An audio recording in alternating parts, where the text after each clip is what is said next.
Apoio Cultural. Instituto de Línguas Millennium. Livraria Próton.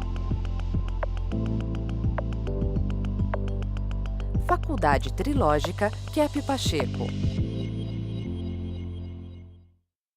Olá, telespectadores do programa Stop a Destruição do Mundo. Hoje eu gostaria de transmitir aos senhores o resultado de uma pesquisa que foi realizada pelo dinamarquês Lars Larsen, da Universidade de Aarhus. E ele comprova o que Dr. Kepp escreve nos seus livros, tanto no Metafísica 1, como quase todos os livros de Kepp. Ele explica a importância da ação do ser humano, da realização, porque praticamente poderíamos identificar o ser com a ação, com a realização boa, bela e verdadeira. E a pessoa que se afasta da realização ou que envereda por uma realização não boa, uma realização desonesta, destrutiva, que ela está prejudicando a própria essência. Então, nós verificamos no mundo, tantos problemas de destruição, de catástrofes, de fome, de injustiça, guerra, violência.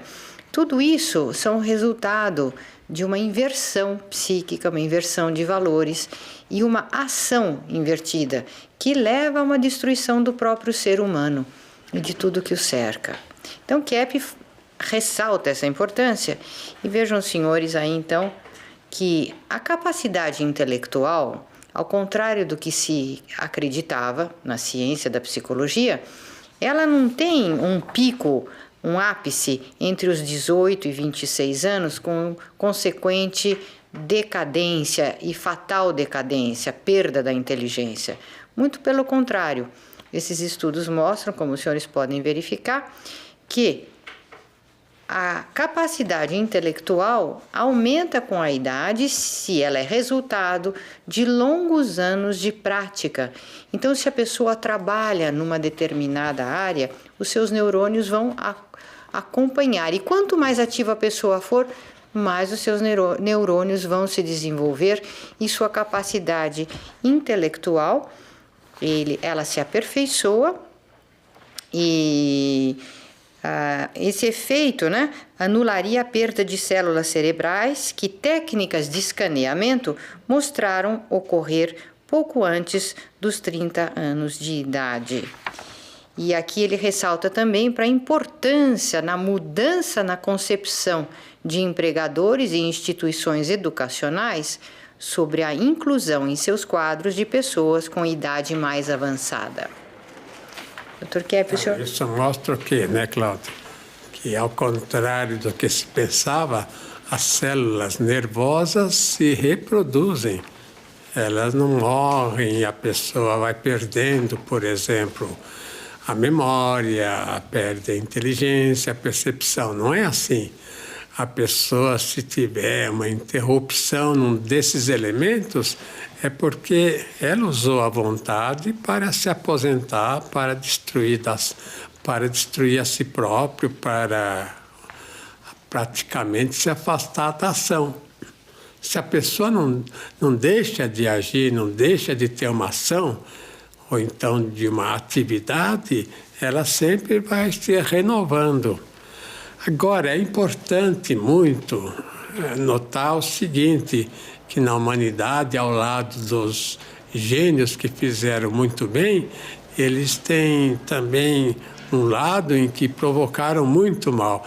Então, eu posso dizer, há alguns casos aí em que a pessoa, apesar de ser tão conhecida, ela trouxe uma maneira de pensar errônea assim, para a sociedade, e essa maneira errônea, então, prejudica já as crianças nas escolas, prejudica na vida social.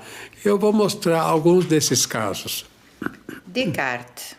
Veja lá, gênios do mal, O que é Descartes, Ele cria a ideia de dois elementos separados, corpo e alma. Então, veja que ele era médico E essa ideia que ele trouxe e que deve tratar só do corpo na medicina, né? Ou então na sociedade cuidar do aspecto material e só da alma no religioso, no aspecto espiritual. Então essa ideia dele criou uma divisão assim irreversível. É por isso que as escolas de medicina, até hoje, né, elas não colocaram a questão mental, psicológica como fundamental. Então, a psiquiatria é mais uma espécie assim de estudo extra faculdade, a pessoa lá no quarto, no quinto ano, na prática, então faz uns estudos assim para saber como é a vida mental. De maneira que a vida mental devia estar desde o primeiro ano da faculdade. Assim como, vamos dizer, a vida espiritual religiosa deveria conter desde o início um estudo da parte física, da parte, portanto, social, né? Da parte econômica até. Então, Descartes cometeu um grande mal nesse sentido. Agora, veja um outro autor. Nietzsche, o mal realizando o bem. Então, veja a foto do Nietzsche, né? Ele é um pensador alemão que deixou a ideia de que o bem viria do mal.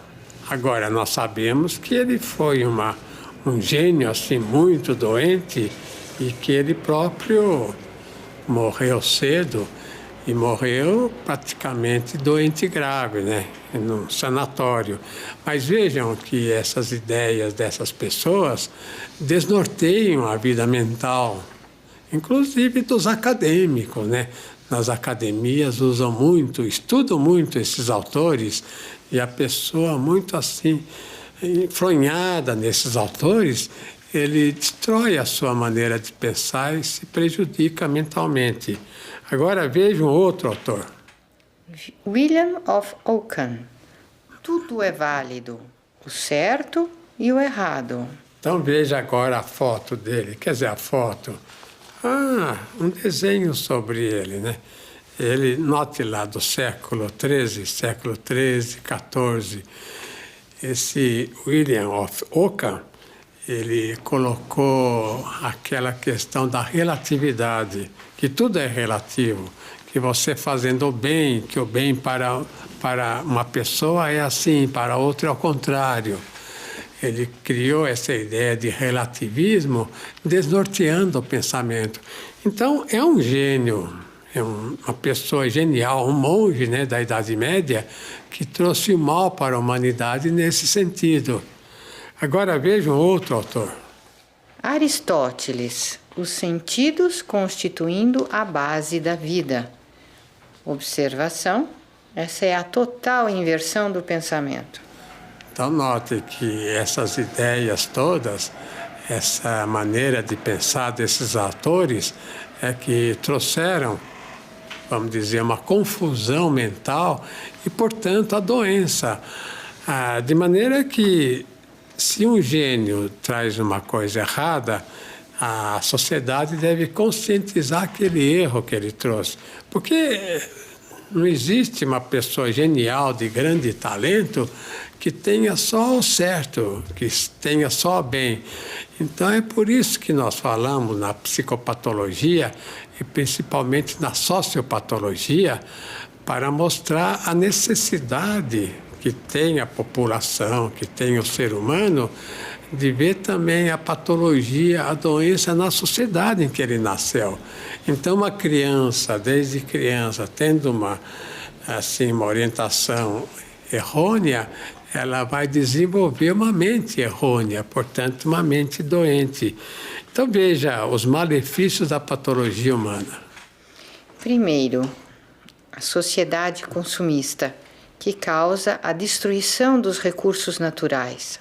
Então, note, se a pessoa tem um carro, né, um carro funcionando bem, por que mais do que isso? Se a pessoa tem, vamos dizer, meia dúzia de ternos, a mulher, não sei quantos vestidos, por que mais do que isso, né? Ou então, se tem dois, três relógios, que nem precisaria tanto, por que mais do que isso? Se tem uma ou duas caneta, lapiseira para escrever, porque um monte de canetas e lapiseiras, compreende? Então, a sociedade consumista está consumindo o planeta, está destruindo a matéria-prima que o planeta tem de recurso natural, assim, de valores, né, naturais. Então, veja, em segundo lugar. Destruição das florestas, mares e dos ares pela poluição. Então, a fabricação de carros a gasolina até hoje, né, causa essa enorme poluição. As fábricas sem filtro. Então, por que não obrigam os carros a terem filtro, as chaminés das fábricas terem filtro? É claro que vai gastar mais aí, mas é a saída. Veja em terceiro lugar. Aumento assustador das doenças graves, tumores, edemas e doenças mentais. E observação. O ser humano está destruindo o seu planeta rapidamente. Agora, essas ideias todas que eu mostro aí, é uma ideia que ilustra bem um pensamento que a sociedade tem, que é o golpismo, que é a maledicência, que, vamos dizer, a desonestidade, né?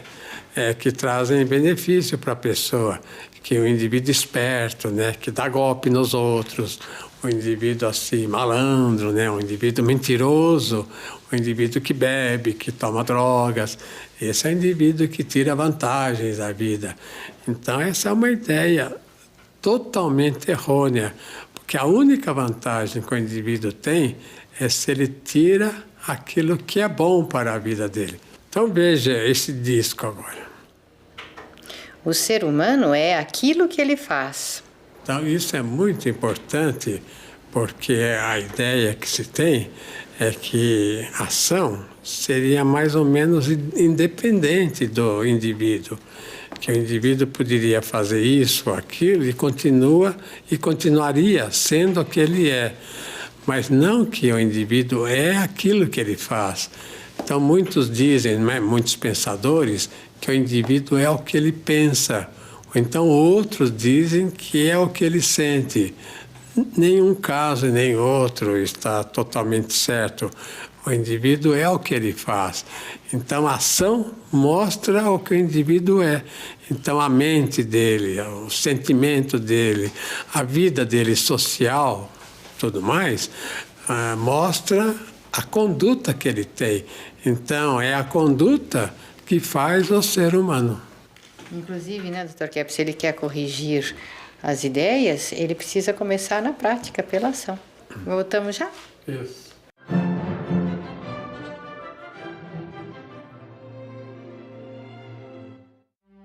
O mais original escritor contemporâneo no mundo, segundo o Centro de Pesquisa Científica Nacional da França.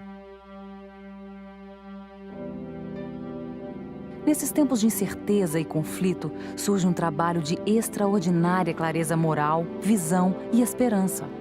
O psicanalista e cientista social brasileiro, Norberto Kepp, escreve com sabedoria e autoridade sobre assuntos realmente relevantes, como curar as doenças, como a ciência invertida está destruindo a natureza e o que fazer em relação a isso, encontrando nossa espiritualidade, estruturando uma sociedade verdadeiramente justa. Em meio a mais de 3.000 livros publicados por dia no mundo, Dr. Kepp está entre os mais preciosos. Livros de Norberto Kepp, Ciência Trilógica, abrindo as portas para um novo mundo.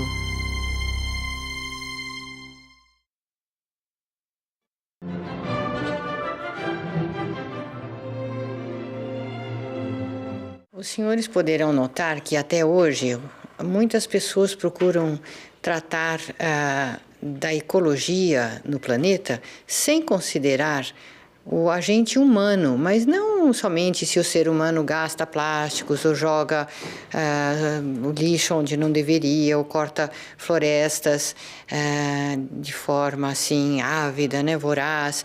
Mas por que o ser humano faz isso? Por que o ser humano destrói tudo que está em torno de si? Porque ele destrói, inclusive, a sociedade, as famílias e tudo que ele faz e que ele é. Então, esse estudo da raiz primeira, a primeira causa, os primeiros motivos do porquê o ser humano toma atitudes antiecológicas, destrutivas, isso é o principal motivo desta programação, para levar aos senhores dados e informações para essa conscientização. Somente quando o ser humano entender que ele destrói a si mesmo em primeiro lugar e depois ao meio em consequência, enquanto ele não entender isso, ele não vai parar de destruir. E é essa a finalidade da nossa programação. Que no estudo da psicopatologia, o Freud fez um estudo que, aliás, ele tirou de um outro autor, que ele era húngaro.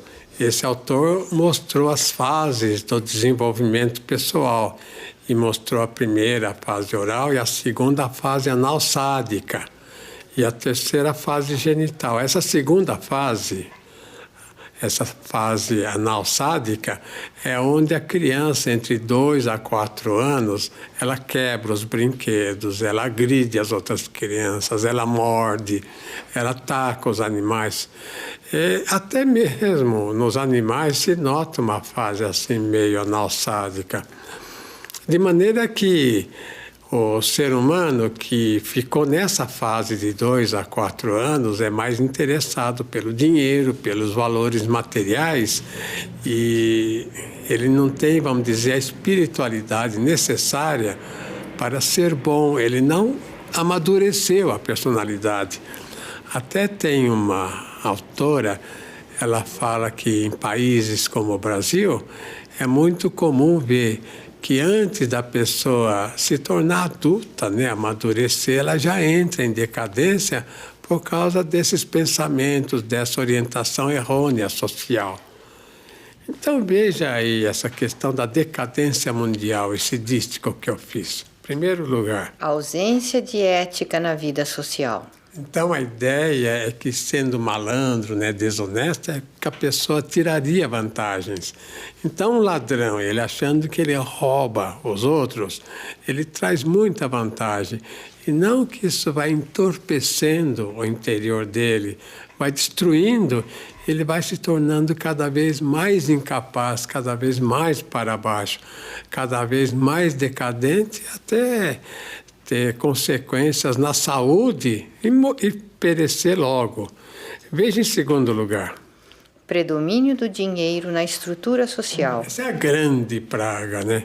É o dinheiro dominando tudo, dominando toda a sociedade. A pessoa vivendo, trabalhando só pelo dinheiro. Ela, quando vai procurar um emprego, ela quer saber quanto ela vai ganhar. Isso é um desastre para a vida social. Veja em terceiro lugar. Ausência de espiritualidade. Isso é evidente, né? Em quarto lugar. Domínio do processo especulativo. É a falta de praticidade. Por exemplo, a criança, o adolescente faz escola sem ação, sem trabalho. Quer dizer, a pessoa não aprende que o trabalho, vamos dizer, é tão importante como o estudo. Se ela estuda sem trabalhar, ela nunca vai ser útil na vida. Não é questão de trabalhar na adolescência, assim, trabalho escravo para sustentar a família, mas é uma ação para ele conseguir depois trabalhar realmente como deve. Quem até aos 18 anos, por exemplo, nunca fez nada, vai ser muito difícil começar a trabalhar depois disso. Veja em quinto lugar. Desvalorização da cultura e das artes. Em sexto lugar. Mediocrização do ser humano. Anota. Tanto a estrutura social como a humana sofreram grande decadência. Então veja que o próprio Freud fez um comentário, que ele criou a psicanálise porque as religiões tinham perdido a força. No fundo, ele teve que admitir que a religião dava muita força para o ser humano, dava um conhecimento, dava elementos fundamentais. Então, eu queria mostrar, por exemplo, uma pessoa muito importante na França. Veja aí. Bernardo de Claraval. O que o Bernardo de Claraval falou, né? Sem humildade, não há sabedoria. Então, veja que a questão da humildade é ao contrário do narcisismo, né? Hoje em dia, na educação, nas famílias, nas escolas, na sociedade, incentivam muito a questão do narcisismo, do indivíduo. Nos Estados Unidos, até fala que o indivíduo tem que ser muito persuasivo, o indivíduo tem que ser muito, até estúpido para conseguir as coisas. E sendo Estados Unidos a nação líder do universo até hoje, isso cria uma ideia assim, muito grande de que só indivíduo violento é que teria sucesso na vida. Veja, em segundo lugar, o que Bernardo escreveu. O reconhecimento da própria miséria é o caminho do bem. Então, pela humildade, a pessoa tem que reconhecer que a gente fala hoje em dia que ela é doente. Então, veja a necessidade fundamental dos conhecimentos espirituais, né? Do conhecimento, vamos dizer, até religioso. Nos Estados Unidos, atualmente, existem universidades em que eles só estudam a Idade Média. Então, veja que interessante. É uma volta a um elemento importante que o mundo deixou. Veja, em terceiro lugar. A razão deve ser subordinada à fé. Bernardo de Claraval foi um grande psicopatologista. Então, note que a questão da razão e fé não são questão assim díspares, né? Que fé não tem nada com razão e razão nada com a fé. Não. A fé é um elemento racional que a pessoa não consegue alcançar porque às vezes está fora do seu raciocínio, mas não está contra o raciocínio.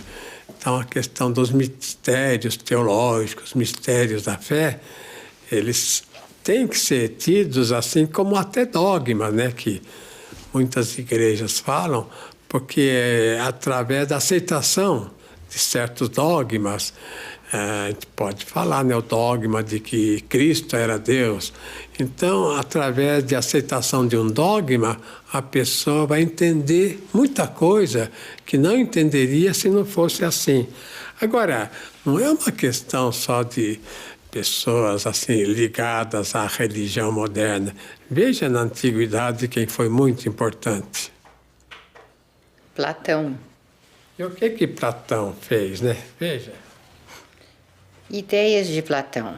Primeiro, proveniência do ser humano é diretamente do ser divino. Veja que ele não estava no cristianismo, nem no judaísmo, que vieram depois. Ele é da antiguidade e um pensador.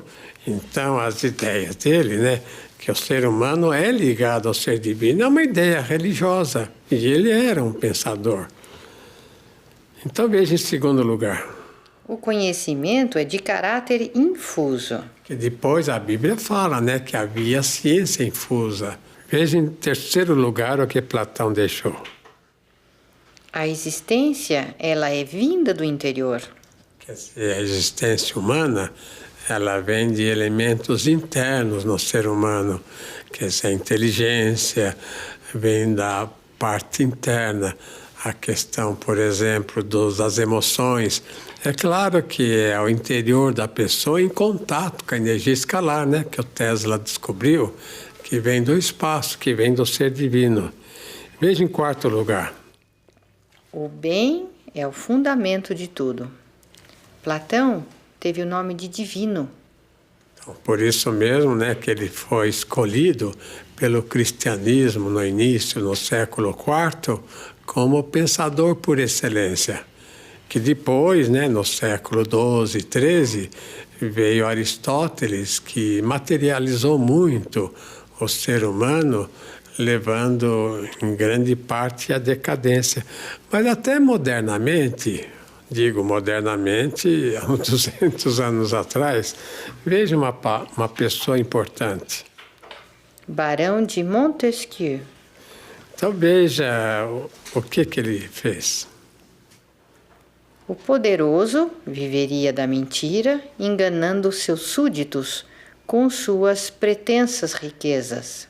Em segundo lugar, Ele viu a relação entre os fatos humanos e os sociais. um trabalho de sociopatologia. Veja em terceiro, O ser humano projeta em Deus os problemas que tem. a questão da projeção, que a psicopatologia moderna conhece muito bem. Em quarto lugar, Ele fez a separação dos três poderes: executivo, legislativo e judiciário. Ele teve uma ideia trilógica, dizendo que os três poderes são independentes, mas interdependentes entre si. então agora gostaria de pôr uma imagem de uma pessoa aí muito importante na história da civilização. Maria, Mãe de Cristo. Então, qual a importância dela? Veja aí os dados. A Mãe de Cristo é a mãe da humanidade, porque, primeiro, ela não teve a culpa original, portanto, é desprovida de inveja. Quer dizer, desprovida de qualquer mal, né? Como nós éramos também e caímos, porque a Melanie Klein fala, né? Nós seguimos Lúcifer em vez da pessoa certa, do judaísmo ou do cristianismo. Veja em segundo lugar. Sentimento, ela teve amor. O seu pensamento foi a verdade e a ação perfeita, a ação estética, né, bonita. Como nós éramos também antes da queda. Veja em terceiro. Ela é exemplo para todos os seres humanos. É um caminho para a humanidade. Observação. Todas as pessoas têm que realizar o caminho dela para chegar a Deus. Então, veja a importância da Mãe de Cristo na humanidade, porque ela, é claro, né, não era uma deusa, ela é um ser humano. E ela era como nós éramos no início. E podemos voltar rapidamente para esse início se tivermos consciência dos problemas que temos. Inclusive, né, Dr. Kepp, não só retornar a Deus, mas poder darmos solução aos problemas aqui desse planeta. Até a próxima semana, no nosso programa Stop a Destruição do Mundo.